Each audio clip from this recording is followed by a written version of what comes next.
pessoal, sejam bem-vindos! Estamos começando mais um programa Crianças em Movimento, seu programa semanal da web, que traz assuntos ligados ao mundo da criança e ao movimento. Eu sou Marcelo Lopes, fundador do Cuca Beta, apresentador desse programa aqui, que hoje tem a sua continuação. Sim, que nem na Casa de Papel. Você pensou que era só na Casa de Papel que ia ter continuação hoje? Não, também ela vai ter continuação. Nós estamos falando com a psicóloga Márcia Martins. Seja muito bem-vinda, Márcia. Obrigada. Vamos continuar o papo legal, né? Da outra semana. Vamos lá. Exatamente. E para fechar essa mesa virtual, sim, as princesas desse programa, ela, fundadora do Movimento Mirim, Cláudia Barros. Seja bem-vindo, Cláudia. Olá, pessoal, Marcelinho, Rê, Má, que bom ter você aqui de novo para a gente continuar, né? O assunto não se encerrou, na verdade não vai encerrar nem hoje, né? Mas que delícia estar aqui de novo com você. Vamos que vamos. Muito bom. E do Rio de Janeiro, a professora Renata Rodrigues. Seja bem-vinda, Renata. Olá, Marcelo, Cláudia, Márcia. Vamos para esse segundo tempo aí, né, desse assunto que realmente é um assunto extremamente importante. Eu estou louca para a gente começar novamente os nossos diálogos e reflexões. Muito bom, pessoal. Então, o último programa foi com a Márcia, ela falou sobre a saúde mental, nós tocamos nesse tema, então, que foi bem polêmico, surgiu à tona aí nos Jogos Olímpicos, e hoje a gente vai dar continuidade nesse tema. Se você não viu, vai lá nas nossas redes sociais, do Movimento Mirim, da professora Renata Rodrigues ou do Cuca Beta, está lá o programa da Márcia Martins para você poder estar assistindo aí. Márcia, vamos lá. Então, assim, dando continuidade, como é que nós podemos promover e prevenir a saúde mental dos atletas e treinadores? Então, vamos voltar e lembrar o que é a saúde mental? Hoje eu fiz uma cola, tá? Então, saúde mental, estado de bem-estar, onde a gente percebe as nossas habilidades para poder enfrentar o estresse, né? As tensões que são normais no nosso dia a dia. Então, continuando, lembra que a gente falou da sessão passada? É uma definição já bem ampla, né? Primeiro, porque é um conceito de bem-estar. Segundo, é perceber as nossas habilidades, capacidades, frente a situações no nosso dia a dia. Então, é extremamente subjetivo, eu tenho que saber o que é o meu bem-estar, eu não posso pensar no que é o bem-estar de vocês, mas, para mim, o que significa. Então, para mim, né, quando a gente vai estudar, ficou um conceito extremamente amplo. E quando você fala assim, como é que eu trago isso para a vida do professor, do técnico e do atleta? Né? 3 pontinhos. Então, primeiro, não tem outra coisa a se fazer do que os sábios gregos já nos falavam. Conhece-te a ti mesmo. Tá? Então, se a gente não se conhecer, se a gente não saber lidar com as nossas emoções, né? Quais são as emoções, onde elas estão aparecendo, o que eu faço com elas, quais são os meus pensamentos e comportamentos, fica complicado. Então, para mim, a primeira coisa muito importante é esse autoconhecimento. Por que eu escolhi esse ramo? Né? Por que eu estou com essa criançada, ou dando treino de alta performance? E a partir daí, eu acho que já liga uma luzinha, né? A segunda luzinha eu conheço o meu atleta, que a gente já tinha falado da outra vez, né? Eu conheço o meu aluno. Isso dá muito trabalho, porque eu fiquei pensando nisso. Eu acho que um atleta que você vê todo dia é diferente de um aluno, né? Que eu vou ver 2 vezes por semana. Então, imagina eu precisar conhecer todos os alunos que eu vou dar aula, né? Demanda uma energia muito grande, mas vai ser muito mais fácil o contato. Né? Então, reconhecer esse atleta, esse aluninho. E outra coisa muito importante, como é que eu me comunico com esse aluno? O que eu estou passando para esse aluno? Expectativa minha, eu quero que ele aprenda alguma coisa. Né? e eu fiquei pensando, talvez o mais importante de tudo na saúde mental é como que eu escuto o meu aluninho. Será que eu escuto? Porque não adianta eu conhecer, eu falar e eu não escutar, né? Porque algum comportamento que comece a ser inadequado dele, no sentido de um pensamento distorcido, no pensamento de, talvez, em alguma atitude ou comportamento, passe despercebido porque eu falo muito e não escuto. Querem comentar? É muito difícil, né? Na verdade, é um conceito simples de saúde mental, mas colocar em prática, meus deuses gregos. Omar, você falando dessa questão da escuta, né? Tem um educador que é muito bacana, o Laris Malaguzzi, ele traz esse conceito de escuta, e quando ele fala de escuta, não é só o ouvir, é o se disponibilizar para o outro, né? E você traz uma coisa que é tão bacana, que assim, puxa, muitas vezes eu falo muito e eu não ouço, né? Então, esse papel de observar é fundamental na hora que a gente está dando aula. E, às vezes, assim, para que a gente tenha controle do grupo, porque não é fácil dar aula, é muito complexo. E quando a gente está lidando com o movimento, também é complicado, porque passa, às vezes, uma impressão de desorganização, né? De caos mesmo. As crianças querem explorar aquilo. E a gente tem que ter um olhar para cada um e, ao mesmo tempo, para o grupo inteiro para dar conta daquilo, né?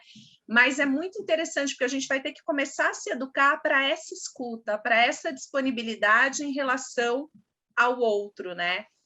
Essa tua fala é bárbara, é muito bacana. Acho que a gente precisa refletir sobre isso mesmo. Eu até risquei aqui do que eu tinha escrito, né? Porque dentro do conceito da psicomotricidade, inclusive, a gente usa a palavra escutatória. Então, eu até risquei aqui quando a Márcia foi falando, porque assim,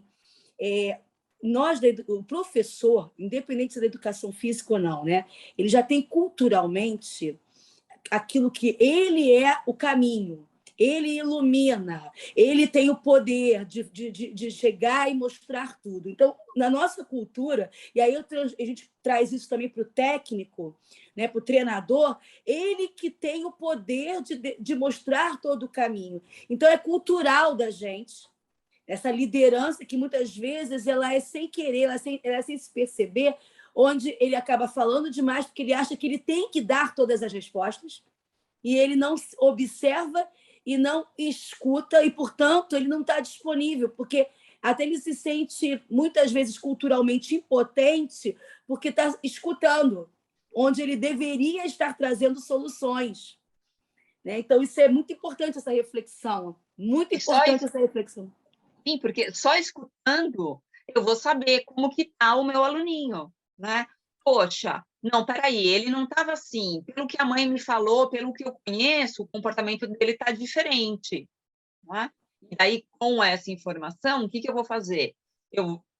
O que deveria acontecer? Uma rede de apoio onde eu trabalho para fazer o encaminhamento, para chegar nesses pais e colocar, olha, o seu filho não parece que ele está mais triste do que o costume, ele está mais fechado, ele não quer vir, né? E a gente acaba escolhendo não se envolver, né? Porque a gente tem medo de lidar. Ninguém estudou a fundo o que é saúde mental e o que fazer com isso, né? Isso eclodiu e agora? O que eu faço? Sensacional, pessoal, sensacional. Se você não está vendo a imagem, com certeza você está aprendendo muito e conhecendo muito, escutando a Márcia falar e também essas meninas aqui, com certeza, gente. Passar a bola para a Renata. Renata, quais os cuidados que o professor de educação física deve ter com a criança praticante do esporte para não afetar negativamente a saúde mental dela? Vou pegar o gancho aí da Márcia, né? Primeiro, ele tem que se conhecer, né? E é um exercício difícil.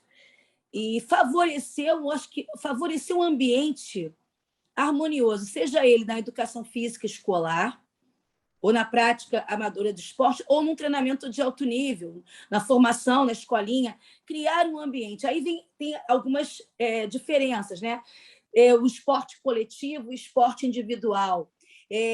Por exemplo, quando você está no coletivo, fortalecer a troca entre o grupo que forma esse esporte coletivo, para que eles possam se ouvir e também trocar as suas experiências, as suas impressões. Então, não só pensar no treino ou na preparação física, mas criar estratégias onde eles possam, por exemplo, fazer uma atividade juntos, montar um jogo juntos, assistir um filme juntos, fazer algo, né, que eles possam sair um pouco daquele ambiente do treino e que possam trazer relações.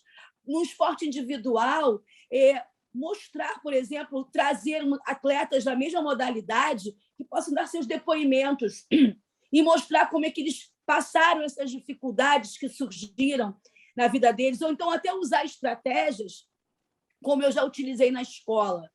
Pegar filmes inspiradores, fazer uma sessão de cinema com esses filmes, porque assim, você não precisa ter todas as respostas, mas você pode criar ferramentas para que aconteça o debate. Então, se você coloca um filme onde trabalha a superação através do esporte, não necessariamente precisa ser a mesma modalidade, mas o que é interessante se você trabalha com equipe, filmes que falem de time. Se você trabalha com esporte individual, você fazer essas interfaces com o esporte individual e depois abrir para uma conversa informal, que começa, o que vocês acharam?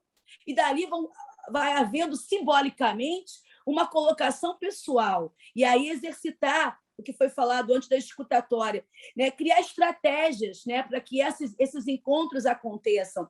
Tratar individualmente cada questão. Então, conhecer, né, não quer dizer que você precisa também conhecer tão profundamente como é na escola, não dá tempo, eu sou professora de escola, não dá tempo de conhecer profundamente, mas você está mostrando que você está atento e se mostrar disponível e dizer assim, eu estou aqui para dar apoio a vocês.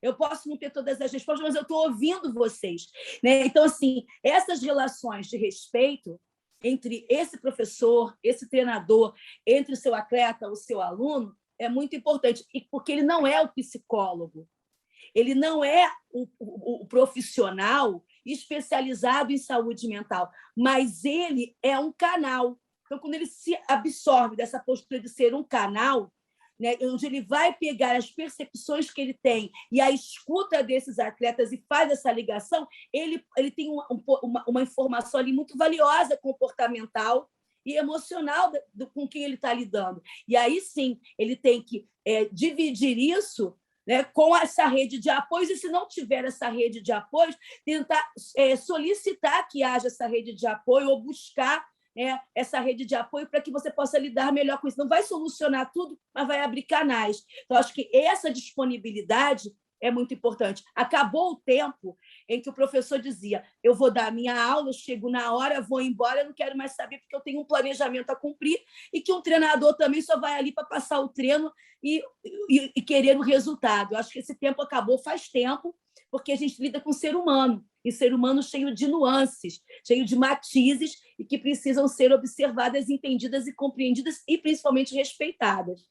Não sei se as meninas querem completar aí com alguma coisa. Muito bom, muito bom. Marcelo, só completando a Renata, super legal, né? Fantástico quando você fala dessa disponibilidade dos filmes, e aproveitar, porque a gente não sabe, né, sobre saúde mental, trazer os casos que estão acontecendo, né, para se comentar. Poxa, o que será que aconteceu com essa atleta? Por que será que ela teve isso? E talvez isso seja um fomentador de uma ideia. Poxa, eu também tenho isso, eu também estou passando por isso.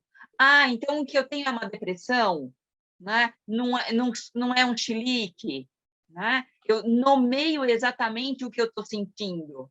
E daí, sim, eu vou poder pedir ajuda.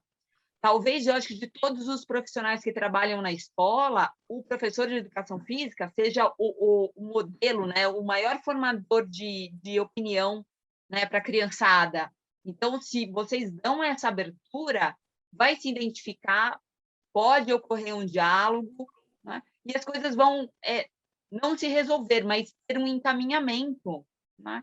É super bonito pensar nisso, mas se autoconhecer e ter essa abertura, né, para fazer isso, nossa! É um processo, né, Márcia? Por exemplo, eu tenho um projeto na escola, eu trabalho com as crianças do Fundamental 1, mas do 4º e 5º ano, principalmente, que eu faço um projeto através de filmes, não só para lidar com a saúde mental, mas também com as questões como a questão do empoderamento feminino, a questão de gênero. Então, todo mês eu trago um filme que tem um link com algo da educação física, corporal, às vezes é dança, às vezes... Então, eles vão ali criando um espaço, eles já sabem que tem aquela relação, então, o pretexto é falar do esporte, mas o que eu quero atingir com eles é algo mais profundo. E aí, depois do filme, uma semana depois, 2 semanas depois, vem um aluno me procurar. E aí é a hora de sentar e ouvir esse aluno. Eu acho que isso pode ser transmitido para outros, entende? Eu faço esse projeto já há 6 anos e vem dando muito certo. Fantástico, parabéns. Muito bom, não, muito legal. Você tá falando aqui, Rê, eu falei, vou dar uma sugestão de série para a galera assistir, que é o Big Shot, treinador de elite, do Disney Plus, que conta aí a história do Marvin Corn, um treinador de basquete de elite, que é demitido e vai trabalhar numa escola fundamental feminina aí. Então, assim, galera, chega, não vou dar spoiler, assiste lá, Big Shot, treinador de elite, com o Joe Stannis no papel aí do Michael Corner. É muito legal, vale muito a pena. Tem isso que a Rê acabou de falar de empoderamento aí. Muito bom. Cláudia, você está quietinha, mas vem polêmica agora. Agora vai acabar o programa, gente. Agora vai acabar o programa. Claudinha, bullying é um fator de alto risco para a saúde mental? E como o professor deve lidar com o bullying, Cláudia? Com certeza, é um fator de altíssimo risco. Eu acho que é importante a gente entender o que é o bullying, né? Porque o bullying está aí num lugar comum e muitas vezes os pais acham que tudo é bullying, e o próprio professor, e não é. O bullying, ele tem uma característica muito específica, que é a seguinte, são ações, primeiro, repetitivas. Então, a repetição, ela configura o bullying. Segundo, a gente tem um autor e tem uma vítima. Então, é sempre daquele autor direcionado para aquela vítima. Agora, só isso não configura bullying. Isso seria uma situação de assédio. O que é fundamental para o bullying é a plateia. O autor, ele fere a vítima verbalmente ou fisicamente, ou às vezes até negligenciando essa vítima, né? Então, com sussurros, com fofocas, enfim, mas a plateia é fundamental para que se configure o bullying, né? Então, assim, isso é muito cruel, justamente porque isso tem um alcance enorme, isso é devastador, a gente tem consequências gravíssimas do bullying, né? Situações muito graves, e eu acho que, assim, a gente não tem uma fórmula pronta, não tem como a gente trazer todas as respostas, mas tem alguns encaminhamentos possíveis. O primeiro, quando a gente recebe o nosso grupo, a gente consegue identificar potenciais vítimas de bullying. Crianças que silenciam, gente, assim, é clássico. Essas crianças, elas estão numa situação de insegurança. Quando a gente se sente seguro, o próprio bebê, o bebê que não fala ainda, que não verbaliza, quando ele está muito feliz, ele grita, ele quer compartilhar através do som aquela experiência dele.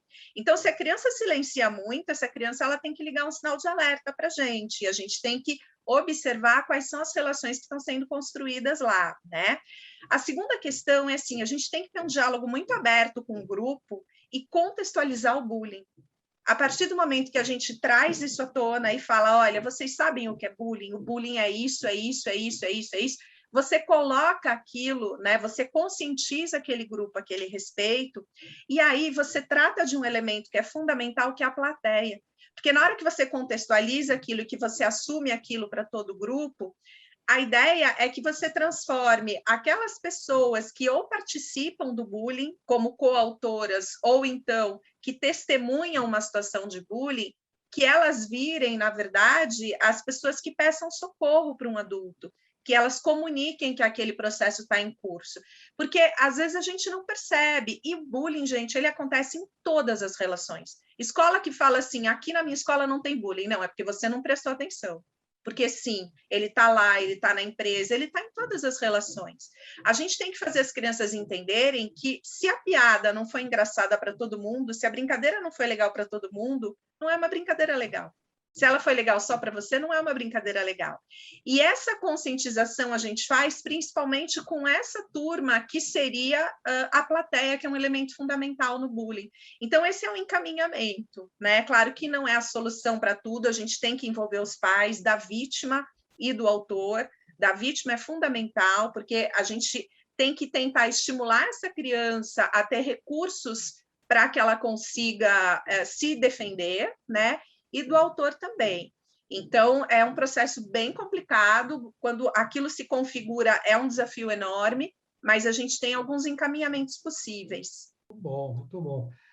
Bom, gente, domingo agora acabou as Paralimpíadas, né? O Brasil fazendo uma grande participação nas Paralimpíadas, né? A natação brilhando com 23 medalhas, melhor participação na história das Paralimpíadas. O goalball aí, trabalho super campeão aí no masculino, né? O feminino quase chegou também. Enfim, sensacional aí o trabalho feito pelo Comitê Paralímpico Brasileiro. Márcia, você também atende atletas paralímpicos, né? Eu queria saber de você, o que te chamou mais atenção nessas Paralimpíadas e se o trabalho do psicólogo esportivo vem ganhando espaço também com os atletas paralímpicos? Bom, é super emocionante trabalhar com um atleta de alta performance, né? Tanto convencional como paralímpico. Então, assim, a medalha é alguma coisa que impulsiona. Isso aí é o diferencial, né, do atleta de alta performance mesmo. Fantástico. O que me chamou muito a atenção foram os recordes. Tivemos muitos recordes onde se achava que ia ser uma Paralimpíada muito fraca, né? Isso demonstrou que sim, os atletas continuaram treinando, fazendo o melhor onde eles estavam, não teve problema, lógico, não foi o ideal, mas que está sendo, né, uns jogos fantásticos, sim, estão sendo fantásticos jogos. Por exemplo, o Taekwondo foram com 3 atletas, né? A Débora entra hoje, mas, né, tivemos já 2 medalhas. Fantástico. Muito legal. Muito bom, muito bom. E você vê a participação cada vez maior de psicólogos junto aos atletas, ou ainda você é uma coisa exclusiva ainda, você vê mais companheiros ainda, ou não? Nossa, imagina, né? Lá em Tóquio, nós estamos com 3 psicólogos. Então, o Comitê Paralímpico mandou os 3 psicólogos para lá. A gente sabe que tem psicólogos que trabalham com os atletas, como eu, então a gente está fazendo toda essa assessoria, né, de fora. E desde Atenas, a gente tem psicólogos que estão indo para as Paralimpíadas. Então, sim, é esporte e o objetivo é performance. Então, sim, a psicologia do esporte faz parte das Olimpíadas e das Paralimpíadas, da mesma maneira. O que trabalhamos, basicamente, as mesmas coisas, quando a gente se refere ao esporte ou paradesporto, né? Talvez alguma coisa ou outra mude, mas está presente e ganhando muito mais espaço. Posso uma curiosidade, assim, né? Claro que o foco está sempre no desempenho, mas na questão do Paralímpico tem uma abordagem diferente em relação ao empoderamento deles, a relação deles com as limitações deles, ou na hora que esse cara chega no alto nível, isso já foi meio que resolvido? Muitas vezes já foi muito bem resolvido, principalmente quando a gente pega um atleta que tem uma deficiência de nascença, né? Então, ele teve tempo para trabalhar. Então, quando ele chega lá em cima, ele está muito mais adaptado. E a gente tem as pessoas que sofreram algum acidente, né? E se tornaram para atletas depois de mais velhos. Então, talvez essa diferença seja mais forte, porque eles perderam, vocês tanto falam, né? Aquela janela de desenvolvimento, né? A parte mais emocional, às vezes uma pinceladinha aqui, outra ali. Então, vai depender muito, talvez, do nível social dessa pessoa, que teria, entendeu? Tanto nos 2 esportes, no convencional como no no esporte adaptado. Não vejo grande diferença. Quanto ao empoderamento, a partir do momento em que eles fazem um esporte adaptado, começou o empoderamento ali, né?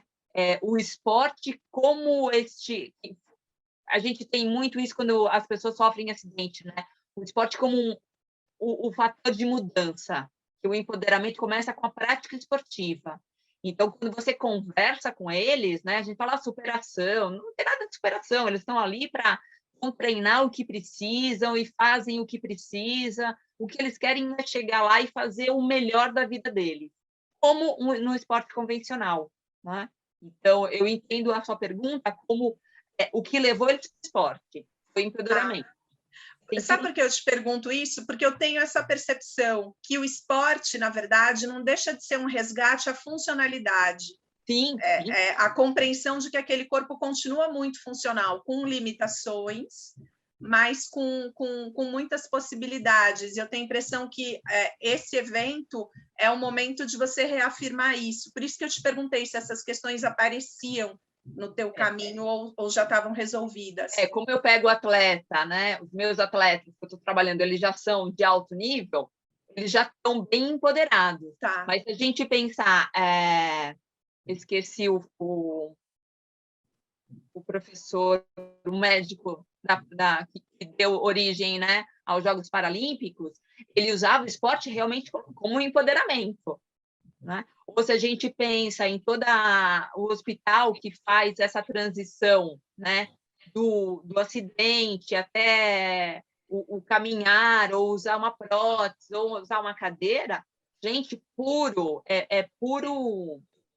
força, empoderar o atleta, o meu corpo não tem todos os movimentos, o que você consegue fazer? Né? Se a gente olhar a bocha, que maravilha, né? Eu posso, sim, fazer qualquer coisa dentro dos meus limites. E se todo mundo pensar assim, gente, vai ter todo mundo uma saúde mental fantástica. O que eu consigo fazer? Então, vamos lá fazer. Fantástico. Muito bom. Vamos esperar que cada vez mais nas próximas Olimpíadas o Paralímpico, e não só nas Olimpíadas, né, nas Paralimpíadas, apareça cada vez mais na telinha aí, seja nos canais de streaming, seja na TV linear, que é fundamental, né, que apareça cada vez mais.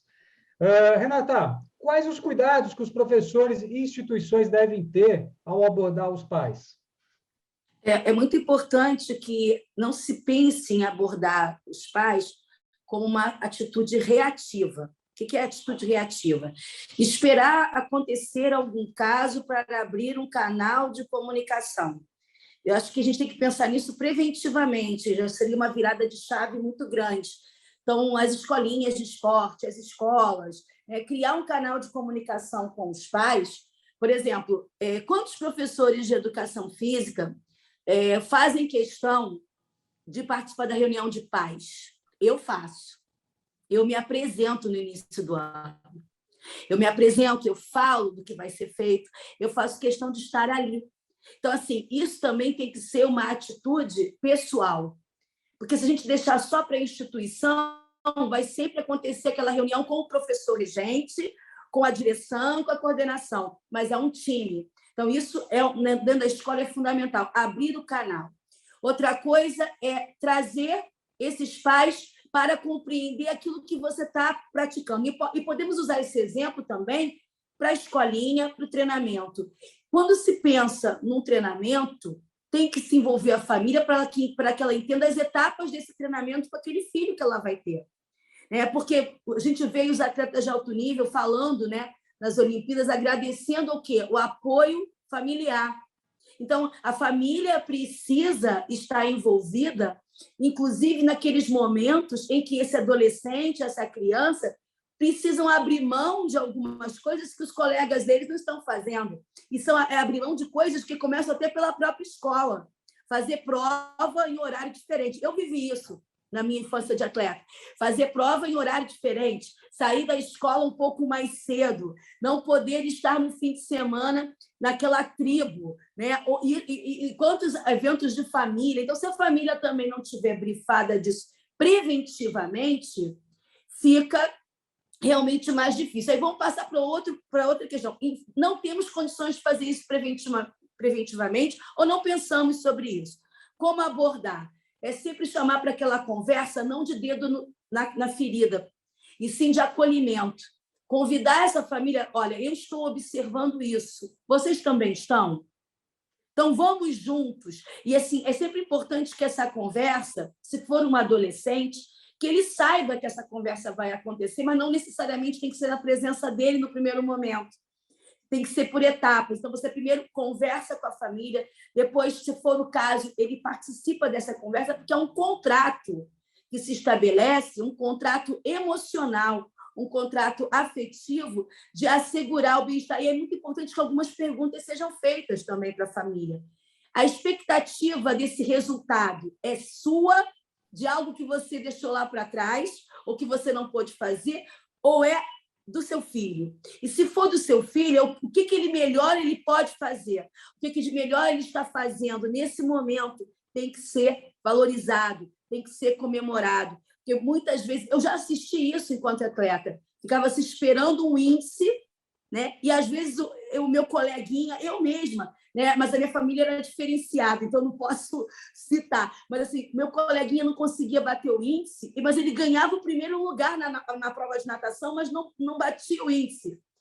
Ou tirava os 3 primeiros lugares, mas não batia o índice. Ele saía arrasado por alguns pais. Né? E muitas vezes o treinador, por ignorância na época, também não intervia. E aí eu percebia que ele faltava o treino na segunda-feira.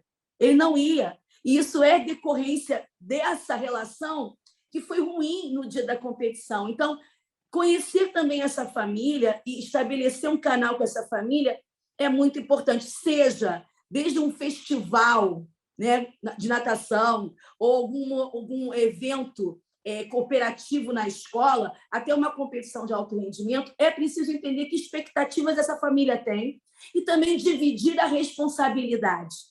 É uma corresponsabilidade diante de um ser humano em formação, não só física, mas em formação mental também. Então, eu acho que essa palavra de compartilhar, ela nunca se fez tão presente, mas o meu sonho, não sei se a Márcia vai poder, ou a Claudinha, é que a gente trate isso cada vez mais preventivamente e não reativamente.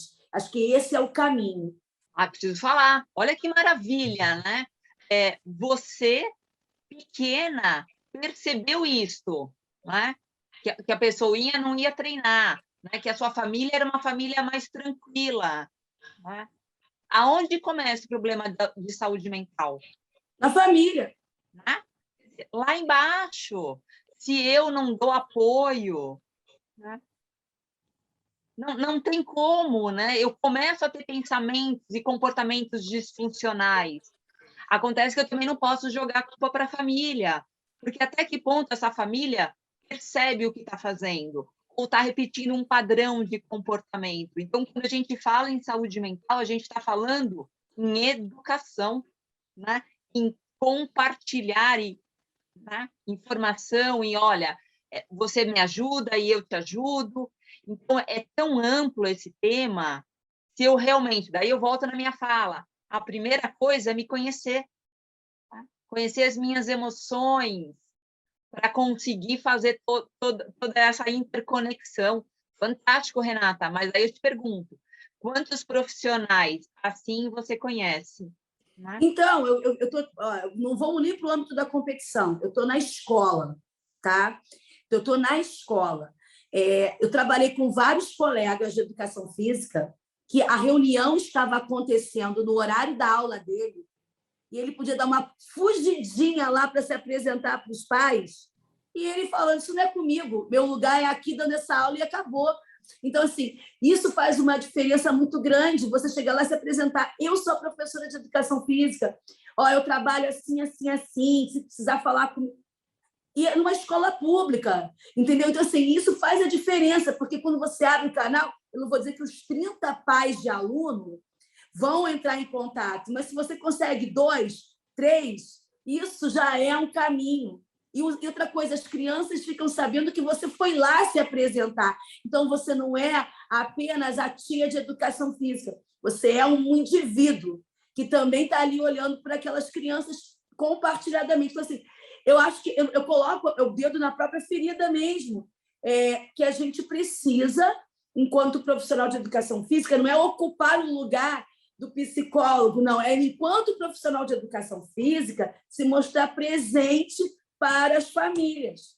Porque é muito fácil a gente fechar a porta do parque aquático, trancar a quadra e dar nosso treino. dar a nossa aula. Mas, assim, quando a gente se expõe, a gente tem que mostrar que, muito mais do que passar treino, a gente também entende do desenvolvimento. Isso dá trabalho. Dá trabalho. Porque, assim, né, é o empoderamento do profissional para poder dar o empoderamento para o aluno e para o atleta. Nossa, fantástico, muito legal. Muito assim, bom, pessoal. Formador de opinião, né? É que eu falei assim, se você perguntar para um aluno, provavelmente ele vai falar do professor de educação física, da professora, que são formadores de opinião muito fortes. Assim, então... Fantástico, fantástico. Galera, programa Crianças em Movimento toda segunda-feira aí nas redes sociais do Cuca Beta, Movimento Mirim, professora Renata Rodrigues. Hoje a gente recebendo novamente ela para a parte 2, Márcia Martins, falando sobre saúde mental conosco aqui. Claudinha, que tipos de sinais são possíveis observar na linguagem corporal da criança que indicam uma fragilidade aí na saúde mental? Gente, na verdade, assim, tudo que foi colocado aqui tem uma questão que é importante a gente entender, que a gente não tem controle sobre as nossas emoções, porque as emoções são manifestações que acontecem no corpo e elas são disparadas de forma automática pelo nosso sistema nervoso. Então, quando a gente fala, vamos regular as emoções, não é bem as emoções, a gente está regulando os nossos sentimentos, porque o sentimento é a interpretação da emoção, é a experiência mental daquela emoção. Então, quando a gente fala de criança pequenininha, essas crianças, principalmente na primeira infância, até os 6 anos de idade, aquilo se passa no corpo delas e elas não sabem o que fazer, porque elas ainda não conseguem reconhecer o que é. Então, a gente tem que fazer essa mediação. Isso que você está sentindo é medo. Eu estou aqui para te ajudar, né? Como que a gente sabe que é medo? As emoções, a gente tem 6 emoções, né? Tem várias emoções, mas tem 6 que são emoções primárias, que em qualquer lugar do mundo, todo mundo vai manifestar no corpo. Isso, assim, não interessa a cultura, não interessa a época, todo mundo vai ter. E o bacana é que, da mesma forma que todo mundo vai manifestar isso no corpo, vem com uma linguagem corporal e com uma expressão facial muito característica. Então, a gente tem as emoções de valência positiva, que é surpresa e alegria, que acho que todo mundo consegue imaginar, o que é um corpo alegre, enfim. E é interessante porque um corpo alegre, um corpo feliz, ele cresce, o tônus cresce, né? A criança cresce para receber aquela informação. E aí a gente tem 4 que são de valência mais negativa, que são a tristeza, o medo, a raiva e o nojo. Quando a gente fala de raiva, aquele tônus está muito, muito rígido, só que ele cresce, porque a raiva empodera, né? Quando a gente está falando de medo e de tristeza, aí, gente, o tônus se fecha. Então, criança com tônus fechado é criança que precisa ser acolhida. Quando a gente fala de medo, esse tônus está contraído e fechado. Então, eu preciso reassegurar essa criança com várias dinâmicas que aí os professores conhecem. Quando a gente fala de tristeza, esse corpo está fechado, mas ele está hipotônico, porque é um corpo sem energia nenhuma. Então, se a gente souber ler esses sinais da linguagem corporal e da expressão facial da criança, a gente já consegue apresentar uma intervenção bacana. Se a criança está com medo, muitas vezes eu consigo dar conta sozinho, eu não preciso participar a família também, né? Poxa, eu identifiquei, aquele desafio está demais para ela, deixa eu reassegurar. Agora, se é uma questão de tristeza, às vezes a questão não está na aula, a questão está fora da aula, e aí é importante que a gente observe, né? O nojo ou a repulsa, aí a criança já se afasta de você, ela contrai o tônus, mas aí ela, enfim, não é uma questão que a gente tem que cuidar tanto. É mais essas 3, raiva, medo e tristeza. E o corpo, ele grita, sabe? Ele comunica a gente o tempo inteiro. Então, acho que são dicas bem bacanas. Ai, Cláudia, é tão lindo quando você fala sobre isso, porque outro dia eu estava lendo sobre a diferença de sentimentos e emoções. E as pessoas colocam isso no mesmo saco, e não é. E a gente está falando aqui de crianças mais velhas, e você traz esse olhar para a criança pequena, né? E é exatamente esse olhar que o professor tem que construir com essa criança para poder entendê-la, porque não vai pelo verbal. Né? Foi muito lindo o que você falou agora. Eu fiquei aqui assim, você começou a falar, eu comecei a ver as crianças pequenas, ver a imagem dessas crianças com medo, com tristeza, com alegria, e é exatamente isso. A gente Ô, precisa estar gente, atento. eu não sei se eu consegui ler aqui, não sei onde está, mas enfim, hoje eu recebi, tem umas mentorias que eu faço e tem um professor que me mandou uma mensagem hoje, foi a coisa mais linda. Ele falou assim: obrigado por tornar o meu sonho possível. Porque ele estava com uma criança com muito medo, e ele é professor de lutas, e ela estava do lado de fora do tatame. E aí ele propôs uma dinâmica lá, que ele percebeu que aquilo deu certo, daí ele me ligou, era uma dinâmica de asseguramento profundo, né? E eu expliquei para ele o que era aquilo e tal. E tem uma questão hoje que a gente tem que observar. As crianças, por exemplo, essa criança tinha 5 anos. A gente vai esperar uma reação dessa, com pouca verbalização, enfim, de uma criança menor. Só que as crianças de 5 anos são as filhas da pandemia. Então, todo esse relacionamento social, essa oportunidade de compartilhar um adulto com outros, de estar afastado dos pais por um período mais prolongado, são experiências que essas crianças foram privadas. Então, a gente vai observar isso, né? E aí, eu que expliquei para ele. E aí, a gente foi conversando, tal, eu propus algumas dinâmicas. Aí, hoje, ele me mandou, 7 horas da manhã, eu recebi uma mensagem assim: eu estou muito orgulhoso do que eu consegui com essa criança, obrigado por isso, tal, porque o professor quer isso, né? A gente escolheu essa carreira porque a gente quer fazer pelo outro, a gente quer se disponibilizar, mas às vezes a gente não acha os recursos.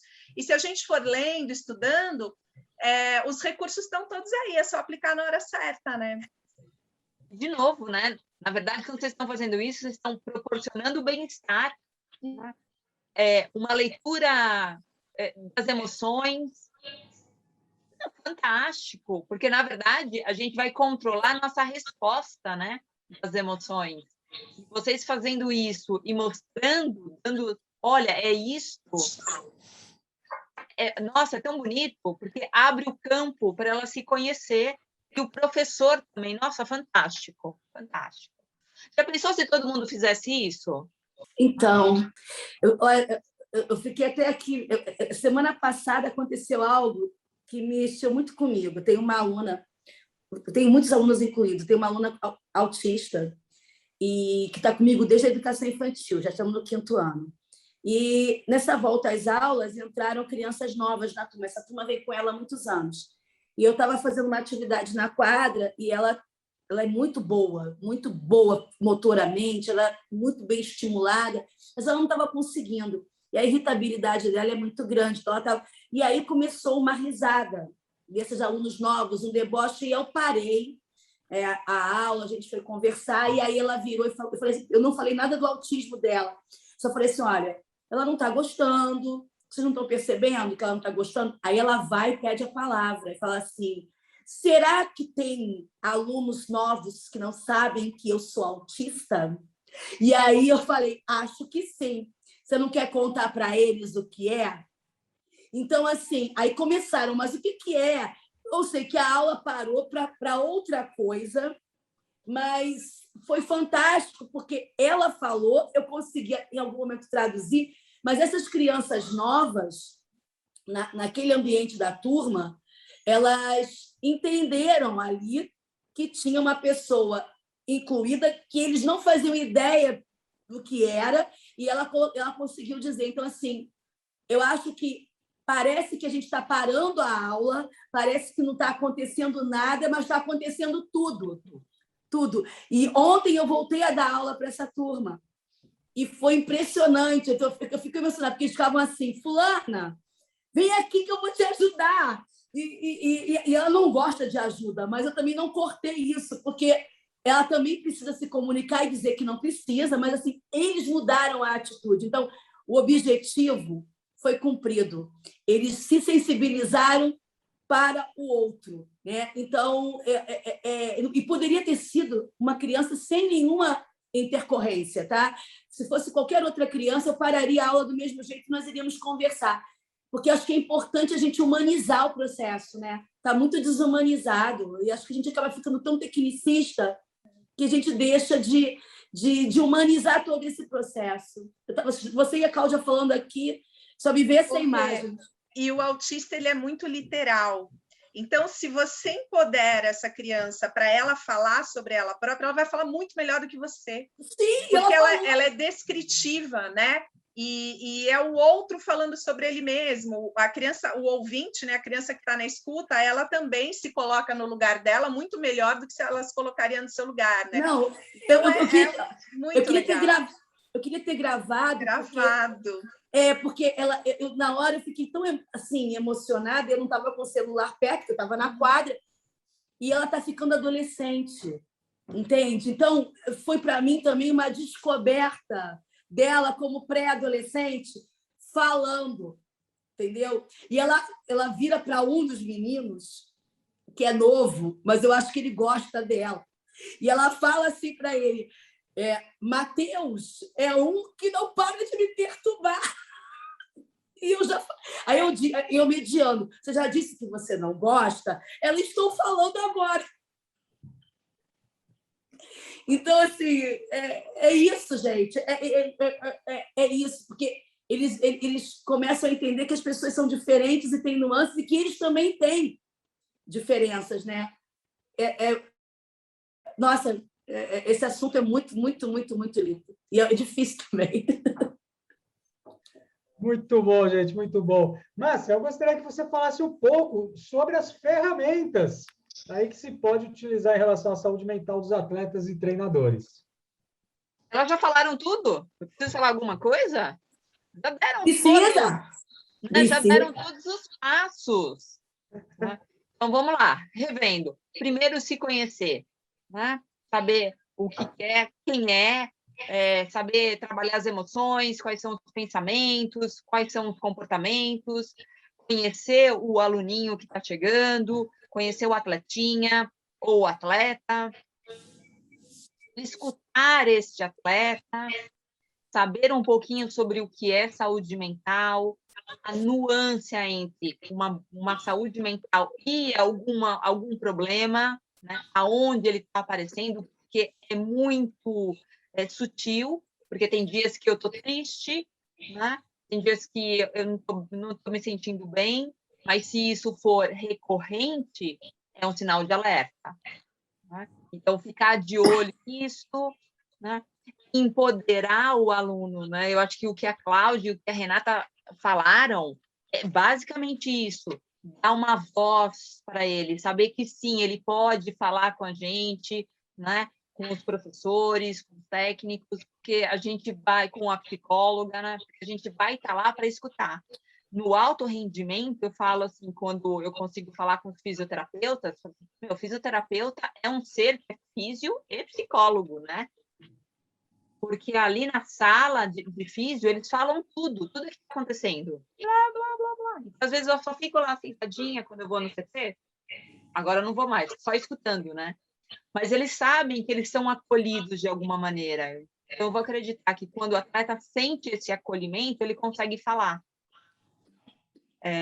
Então, a gente tem que quebrar esse estigma que eu sou o profissional de educação física ou técnico e eu não posso escutar isto, né? Eu estou fechado, deixar esse canal mais aberto possível para o aluno, né? E deixar claro para ele, qualquer coisa estou aqui, se precisar, seria empoderar esse aluno.